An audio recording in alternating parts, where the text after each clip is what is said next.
Praise the Lord is good, and His love endures forever. Last Sunday, I shared to you the 3 practical and powerful lessons from God about the value of your praise in Him. Okay? First, praise is a source of refreshment for our soul and spirit. Secondly, praise is a means of releasing our faith in God. Thirdly, praise is a weapon against our enemies. And today, God desires us to live in victory at all times. That's why it is necessary for us to gain more practical and powerful lessons on how to praise God. Amen? Excited ka na ba kapatid na mapakinggan ang mensahe ng Panginoon? So bago po tayo magpatuloy, let us go to the Lord in prayer. Let us pray.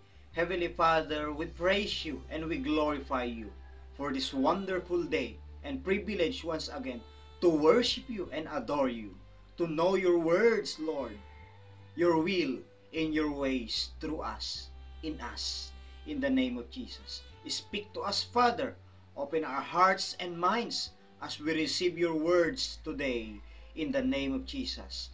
I praise you, Father, that you empower me as I share and hear your words to all our viewers. I pray that these words of yours will bring power, strength of faith, healing, peace, hope in the name of Jesus. I declare victory that is set upon us in Jesus' name. Amen. God desires you to be victorious. Nais ng Diyos kapatid na ikaw ay laging nagtatagumpay. Sa larangan man yan ng pagpapamilya, sa marriage, sa pagninegosyo, sa trabaho, and even sa ministry. Kapatid, 100% God wants you to be victorious. Amen? Pero ang diablo ay ginagawa ang the best at nagdo-double time pa nga para ikaw at ako ay hindi managumpay. The enemy is trying to kill us, to steal us, and to destroy us. Kaya maraming panunukso ang diablo, paghadlang, mga problema. Andyan po yung mga financial issues. Yung pilit niyang sinisira, winawasak ang pamilya, ang marriage. Kaya nandyan minsan yung sakit karamdaman. Ninanakawan tayo ng joy. Okay? At laging nire-remind sa atin ng diablo ang failures natin, ang mga kapalpakan natin, ang mga kahinaan natin. So maraming battles tayong kinakaharap araw-araw. Pero ang magandang balita kapatid, if you want to live in victory, kaya the best things you do is to seek God through prayer and praise. Amen po. Si Haring Jehoshaphat ay nakaranas ng isang malaking tagumpay na naging dahilan upang ang kanyang mga kaaway ay magpasakop ng akayin niya ang kanyang bayan sa pagpupuri at pagsamba sa Panginoon. 2 Chronicles chapter 20 verse 22, Now, when they began to sing and to praise the Lord, set ambushes against the people of Ammon, Moab, and Mount Seir, who had come against Judah, and they were defeated. Hallelujah! Kapag nag-aalay tayo sa Diyos ng ating papuri, ito ang nagiging sanhi para bumangon sa gitna at itinataboy ang mga espiritual na hukbo ng kasamaan na nagsisikap na talunin tayo. Wow! Hallelujah! Kaya nga, napakalaga na isa sa weapon na kailangan natin laging bit-bit at dala anytime, anywhere, ay yung tayo ay papurihan ang Diyos na dakila at buhay. Amen?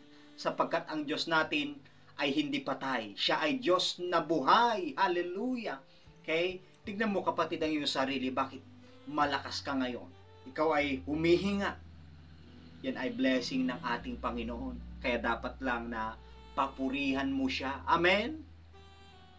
Halimbawa po, makikita po natin sa Acts chapter 16, ang kwento ni na Apostol Pablo at Silas na binugbog at itinapon sa bilangguan, ikinadena dahil sa kasigasigan nilang ipangaral ang Ebanghelyo. no matter what the cost.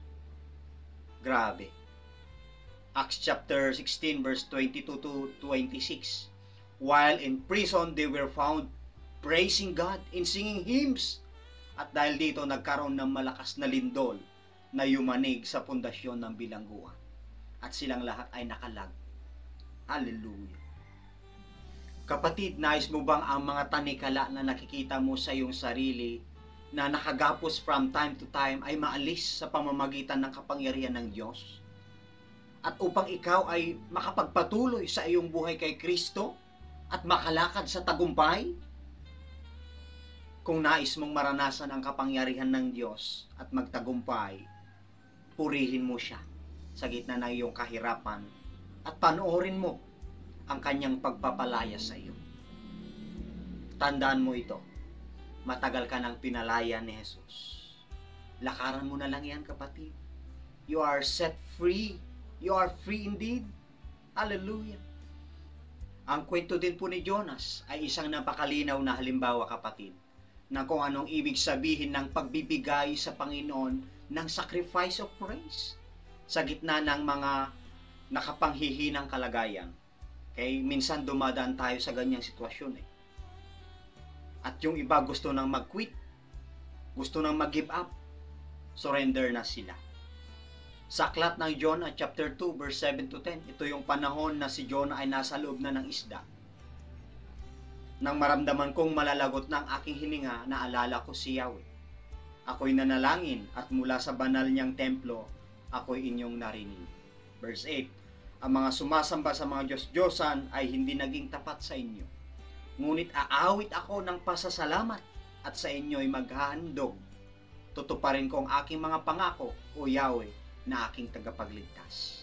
Pagkatapos, inutusan ni Yahweh ang isda na iluwas si Jonas sa dalampasigan. Wow! Dahil siya ay nanalangin, siya ay nagpuri sa ating Panginoon. Instead na magbulong-bulungan at magreklamo tungkol sa kanyang sitwasyon, ginawa ni Jonas ang tama. Kaya ibinaling niya ang kanyang atensyon sa Diyos sa pamamagitan ng pananalangin at pagpupuri sa Panginoon. Hallelujah! Pang-apat na puntos po natin, praise is a source of peace and joy. If you are filled with fear, worries, anxieties, sasabihin ko sa iyo, kapatid, you are in danger. Okay? Fear is dangerous sa buhay po natin. Okay? Yan ang nagtatanggal ng kapayapaan sa ating puso. At yan din ang balakid upang mawalan ka ng pagtitiwala sa Panginoon. At yan yung gustong-gusto ng dyablo na mangyari sa atin. Awit 147, verse 12 to 14. Purihin si Yahweh, mga taga-Jerusalem. Purihin mo ang iyong Diyos, kayong mga taga-Zion. Pagkat mga pintuan mo ay siya ang nag-iingat, ang anak mo at mga lingkod, pinagpapala niyang lahat. Ginagawang mapayapa ang iyong hangganan, sa kaloob niyong trigo, bibigyan kang kasiyahan. Makikita natin, praise just help us to remember that God has put a line of defense all the way around us. Okay? And He is the one who will protect our peace and joy when we praise Him. Okay? Rest assured, kapatid, that our peace and joy are restored when we praise God. Hallelujah! Bakit po? Dahil habang nagpupuri ka sa Diyos, nare-refresh, nare-renew, at nare-restore ang puso't isipan mo dahil sa kanyang presensya. Because of the power of the Holy Spirit, when you began to praise Him. Hallelujah. Psalms chapter 16 verse 11, you will show me the path of life. In your presence is fullness of joy. At your right hand are pleasures forevermore. Sa Tagalog, ituturo mo ang landas na patungo sa buhay. Sa piling mo'y madarama ang lubos na kagalakan. Ang tulong mo'y nagdudulot ng ligayang walang hanggan. Praise God. The Lord declared from Jeremiah chapter 31 verse 13, I will turn their mourning into gladness. I will give them comfort and joy instead of sorrow. Remember this, kapatid.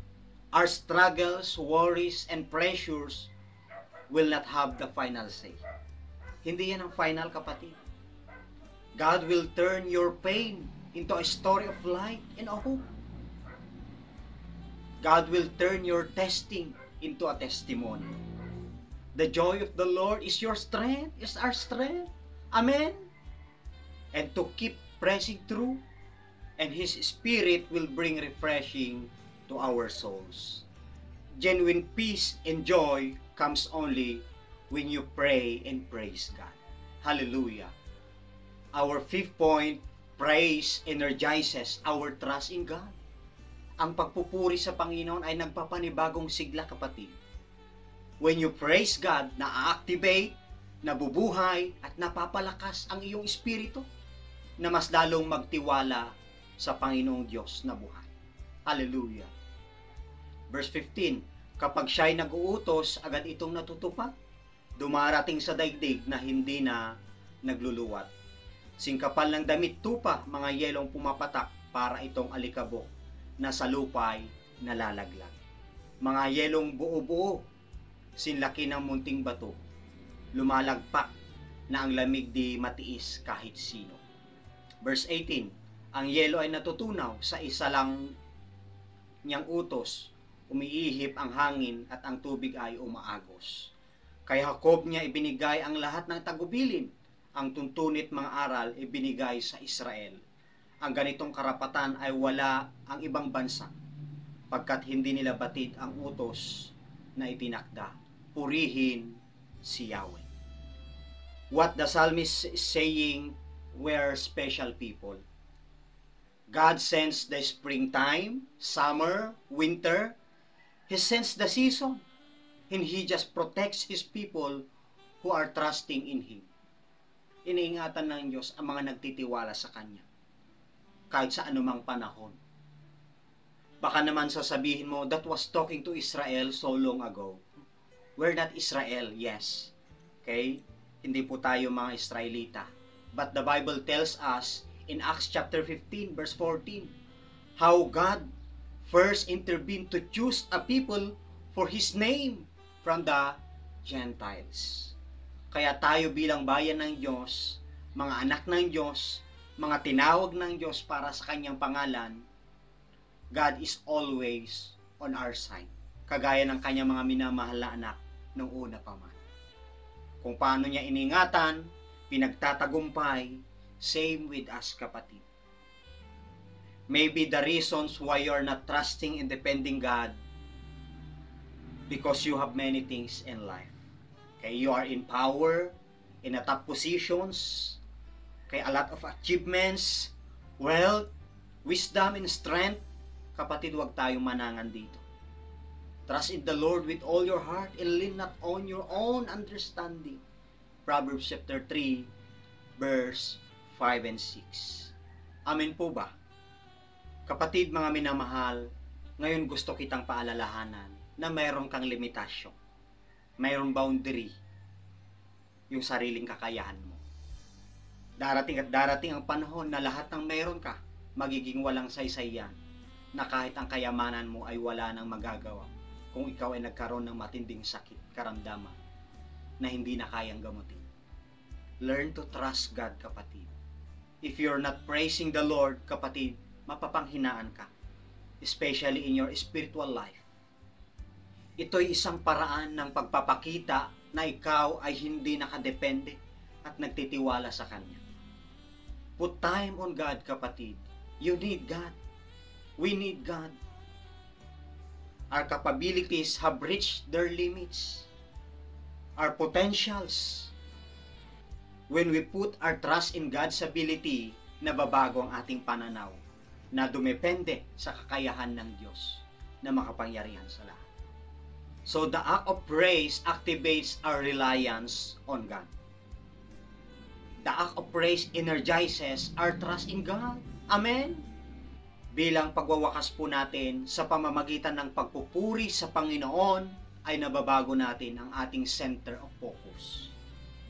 Ang pagpupuri ay nagbibigay daan sa atin na maalis ang ating mga mata sa ating sarili at sa Diyos na kayang iangat tayo at itaas.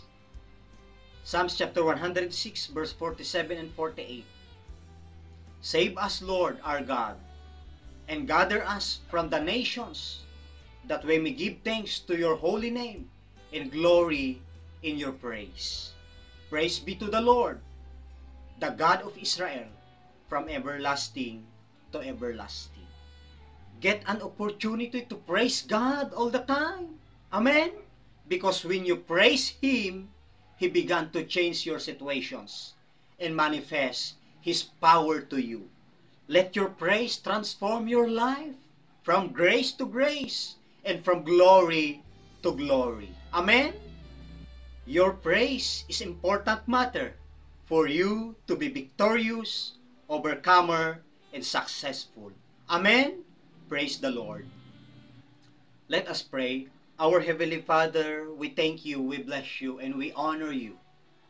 We thank you, Lord, for your words na ibinahagi ninyo ngayon. Pagpalain niyo po, Panginoon, ang mga viewers, ang mga nakinig sa mga oras na ito.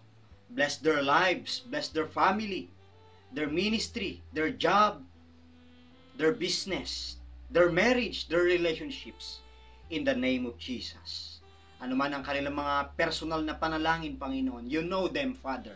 I declare answered prayers in the name of Jesus. Ano man gawa ng kaaway sa kanila pong mga buhay, sakit, karamdaman, kawalan, panghihina, Lord, i-restore mo ang lahat sa kanila. Bless them abundantly, fruitfully, in the name of Jesus. Salamat, Panginoon. Kayo ang aming hari. Kayo ang aming Panginoon. Kayo ang aming manunubos. Kayo ang aming kalakasan. Salamat sa pananampalataya na patuloy po niyong idinaragdag sa buhay pananampalataya namin. Empower us, O Lord, to be victorious, to be successful, and overcomer in everything. In Jesus' name, Amen.